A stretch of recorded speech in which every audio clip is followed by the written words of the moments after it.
जहाँ तक कलश रख करके या कंधे पर एक आयुध रख करके या एक हम जिस तरह से हम कांवड़ का संरचना बनाते हैं, उसका उल्लेख मिलता है 10,000 वर्ष पूर्व रामायण के काल में।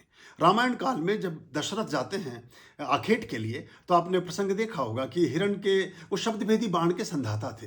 यानी कि आज तक भी ऐसी विद्या का विकास नहीं हुआ कि मैं किसी गोली पर या किसी हथियार पर, किसी तीर पर नाम लिखूं उस व्यक्ति का और उसे छोड़ दूं ब्रह्मांड में, और जाकर वो बैठे हुए कैलिफोर्निया के किसी व्यक्ति को जाकर के गोली लग जाए या भोपाल में बैठे हुए किसी व्यक्ति को लग जाए।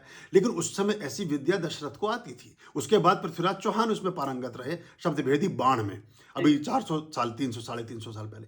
तो ये वो जो शब्दभेदी बाण के भ्रम में तीर मार दिया श्रवण कुमार को, तो वो श्रवण कुमार चूंकि उनके माता पिता चक्षुहीन थे, प्रज्ञा चक्षु थे, देख नहीं सकते थे, तो वो फिर श्राप की कहानी आपने देखी होगी। तो उससे पहले श्रवण कुमार ने चारों धामों की यात्रा अपने माता पिता को कावड़ में बैठा करके की थी कि आप कहीं जा नहीं सकते, देख नहीं सकते, चल नहीं सकते, तो मैं एक मातृ पितृ सेवक के रूप में आपको इन सुदूरवर्ती और कंटकाकीर्ण मार्गों पर आपको इस पुण्य की यात्रा का सहगामी बनता हूं, आपके में लेकर चलता हूं।